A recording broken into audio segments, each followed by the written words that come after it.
Well, on 29th January, I went outside to bring some cat food in, and as I turned to shut the door behind me, I slipped.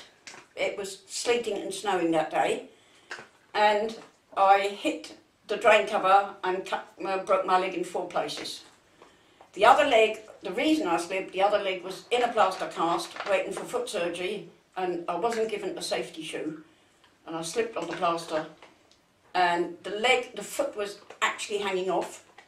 I was totally in shock, didn't know, I mean, I heard it crack, but I expected it to be a simple break.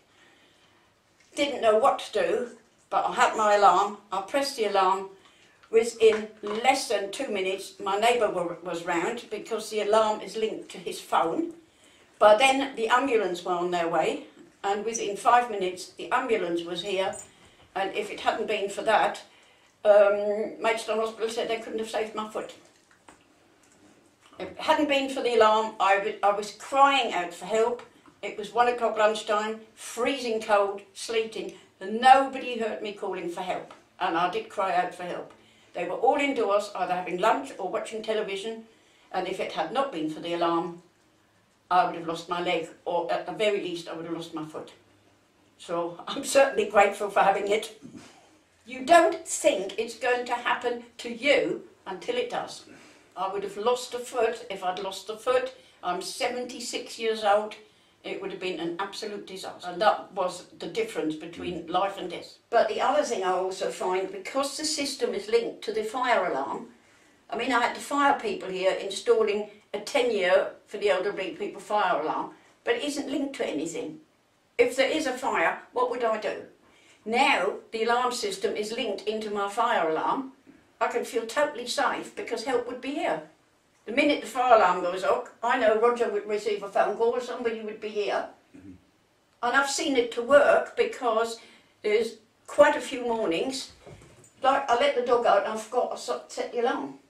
And the next thing, the thing goes off, and then your people ring me and say, are you all right? It's checked that it's a false alarm or a real alarm. So you've always got that security that it actually works. You know, you can be sold something, but until you use it, you have no guarantee it's going to work. Well, I know on several occasions now it works, because I felt embarrassed when they rang me and I'd let it off accidentally again. I read in the papers about people who spend thousands of pounds on alarms, who got totally conned and nothing worked for them and it was a total waste of money. Then it makes you think, what if this happens to me and it isn't going to work? Well, I can rest assured that it does work and I've had good service. So I'm perfectly happy to have this kind of alarm and this level of alarm, and certainly the upgrade. If you're talking money, I had a separate alarm through Age Concern, I had a separate fire alarm, I had a separate house alarm. To combine them all under one hat saved an awful lot of servicing charges at the end of the year, and the combination of it going through to somewhere where it's instantly recognised, that was worth the money. I'd sum up Landmark that I've had an excellent service. I feel safe, and safety is the paramount word here, because it actually works and it functions. I've had instant replies should it need adjusting or servicing. I couldn't be happier.